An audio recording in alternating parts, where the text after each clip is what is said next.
আসসালামু আলাইকুম। বাংলাদেশ বেতার, গোপালগঞ্জ। খবর পড়ছি শিফাত রাকা।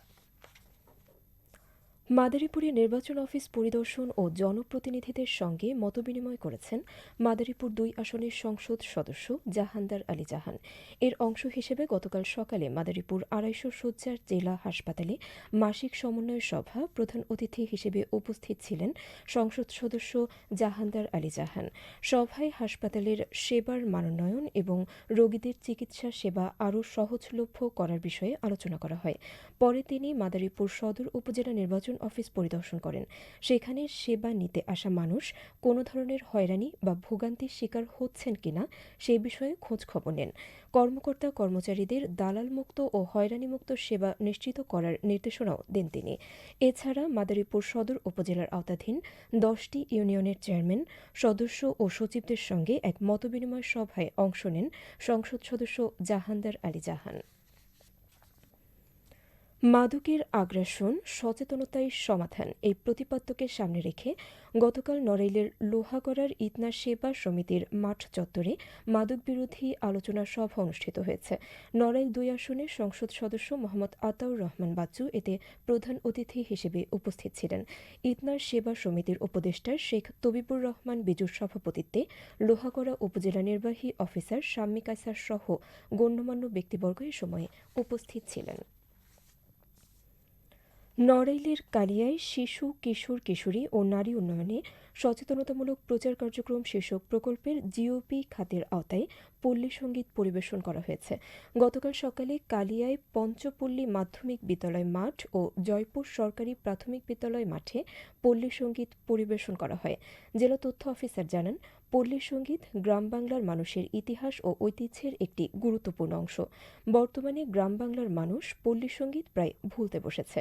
পল্লী সঙ্গীতের মাধ্যমে গ্রাম বাংলার মানুষ যেমন তাদের পুরনো ঐতিহ্য ফিরে পাবে, তেমনি পল্লী সঙ্গীতের মাধ্যমে শিক্ষা, স্বাস্থ্য, বাল্যবিবাহের ক্ষতিকর দিক সহ সামাজিক বিষয়ে সচেতনতা বৃদ্ধি পাবে।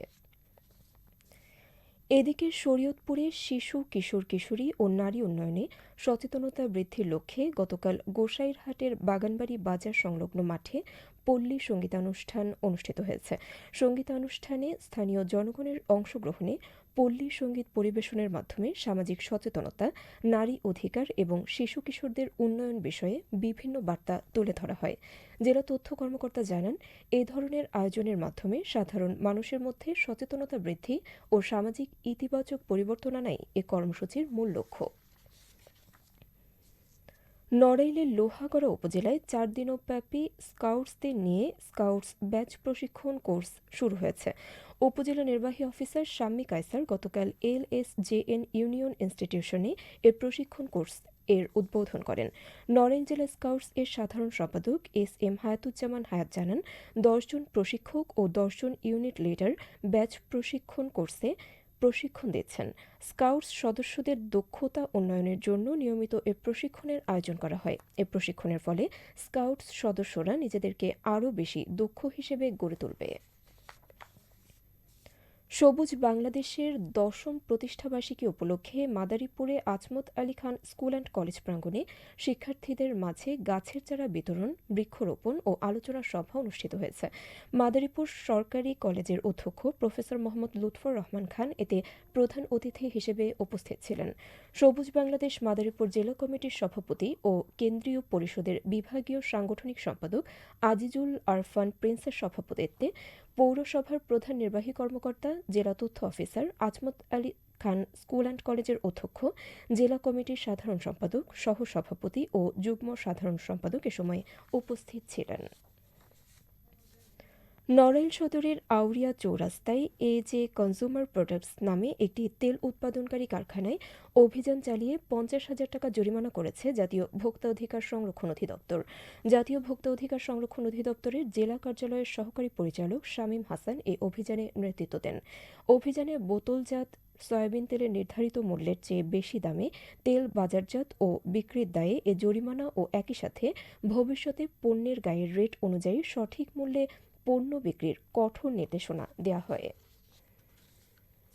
নড়াইল সদর উপজেলার বাহিরগ্রাম এলাকায় ঘুমন্ত স্ত্রীকে বটি দিয়ে কুপিয়ে হত্যার অভিযোগে স্বামী সাকিব শেখকে গ্রেফতার করেছে পুলিশ। পুলিশ জানায়, গত সোমবার খুলনার ফুলতলা থেকে নড়াইল সদরের বাহিরগ্রাম এলাকায় খালা শাশুড়ির বাড়িতে সপরিবারে বেড়াতে আসেন সাকিব ও চাঁদনী। সাকিব মাদকাসক্ত ও কর্মবিমুখ হওয়ায় তাদের মধ্যে মাঝে মাঝেই পারিবারিক কলহ হতো। এর জেরে গতকাল দিবাগত রাতে ঘুমন্ত অবস্থায় চাঁদনীকে বটি দিয়ে কুপিয়ে জখম করেন সাকিব। পরে চাঁদনীকে উদ্ধার করে নড়াইল সদর হাসপাতালে নিয়ে গেলে কর্তব্যরত চিকিৎসক তাকে মৃত ঘোষণা করেন। এ ব্যাপারে আইনগত ব্যবস্থা নেওয়া হয়েছে। সবশেষে আবহাওয়া।